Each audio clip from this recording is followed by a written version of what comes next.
Šių metų spalio 4 dieną Petro Krakausko kaimo turizmo sodyboje Trakiškėse buvo pristatyta naujausia Punsko Aušros leidyklos knyga Valinčiai žmonės, jų darbai ir likimai.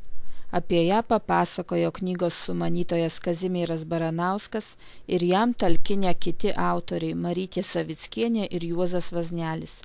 Renginyje gausiai dalyvavo dabartiniai ir buvę Valinčių kaimo gyventojai, jų giminės, lietuviškų organizacijų, Punsko mokyklos, Punsko savivaldybės bei Punsko Aušros leidyklos atstovai.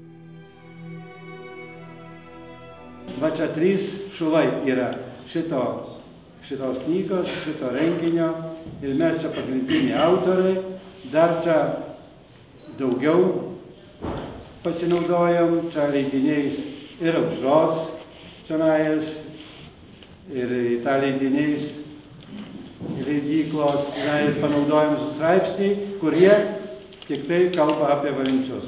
Nieka kita, tik tai apie Valinčius. Ir mes panaudojom literatūrą iš Aušros, iš Suvalkiečio, iš pono Vainos, nuo Punsko iki Seinų. Irgi yra pasisakymų iš Valinčių kaimo.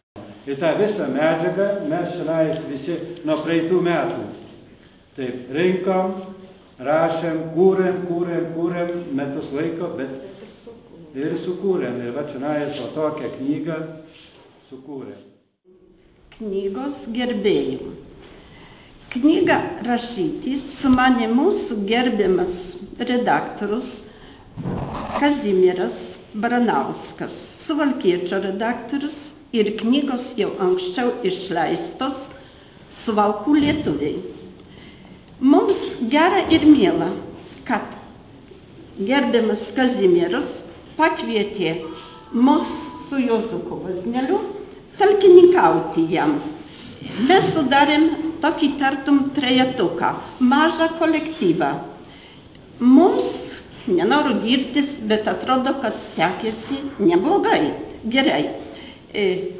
Mes esam visi 3 valinčiokai, gimę ir augę Valinčiuose.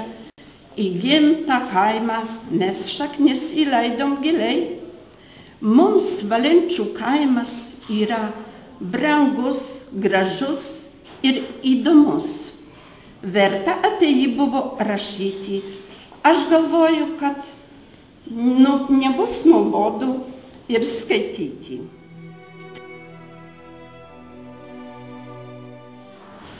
1422 metai. Jau gal užmiršta mūsų istorijos dar knygose rašoma apie tai, bet čia gal svarbu pabrėžti, kad tai nuo 1422 metų 9, tai yra rugsėjo 27 dienos, de facto de jure šitas kraštas buvo pripažintas Lietuvai. Ko mes dėja pas mus ir nerašoma, ir žmonės nežino. O čia yra labai svarbus dalykas.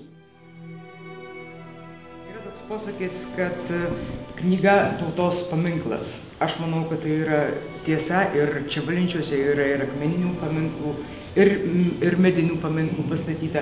Tačiau šitas, aš manau, kad yra vienas iš svarbiausių, kadangi čia įrašyta visa atmintis ir jinai išliks ateities kartoms. Ir jeigu stebėtumėm tautų istorijas, tai mes matom, kad dažnai ir tautos išlieka dėka knygos. Taip kad, kaip ir dabar daug kalbama apie jotvingius, apie jotvingių kalbą, nėra tos kalbos, nes jie nespėjo išleisti knygos. Vilties žvakelė manyje neužgeso ir atrodo neužges niekada dėl to, kad noras yra didelis, kad visi mūsų Punsko valsčiaus kaimai būtų tokie aktyvūs kaip Valinčių kaimas. Jau kelintą kartą man teko dalyvauti šventėse Valinčių kaime, kai kartais prie visų 3 paminklų, kurie yra 2 dviejose kryžkelėse. Vienas čia neseniai buvo atidengtas Vaznelių, Krakauskų ir Linkų giminėms atminti.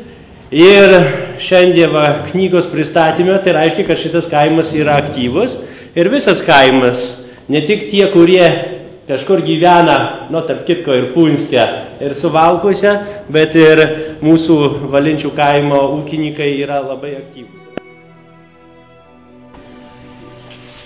Palinkėjimai jums iš Lietuvos. Labai jau dideli sentimentai, paskaitysime žodžius manau. 4 žvakės ramiai degiai ir pamažu tirpo. 4 žvakės buvo taip tylu, kad girdėjusi, kai jūs kalbasi. Pirmoji sakė, aš esu ramybė. Deja, žmonės nemoka manęs išsaugoti. Manau, man nelieka nieko kito, kaip tik užgesti. Ir šios žvakės liepsnelį užgesiu. Antroji sakė, aš esu tikėjimas. Deja, esu niekam nereikalinga. Žmonės nenori nieko apie mane žinoti, todėl nėra prasmės man toliau degti. Vos tai ištarė, padvelkė lengvas vėjelis ir užpūtė žvakę. Labai nuliūdusi trečioji žvakė kalbėjo, aš esu meilė. Nebeturiu jėgų ilgiau degti, žmonės manęs nevertina ir nesupranta. Jie neapkenčia tų, kurie juos myli, labiausiai savo artimųjų. Ilgai nelaukdama ir ši žvakė užgeso. Susijaudinusi 4 žvakė tarė, nebijok ir neverk. Kol aš degu, visuomet galima uždegti ir kitas 3 žvakes. Aš esu viltis.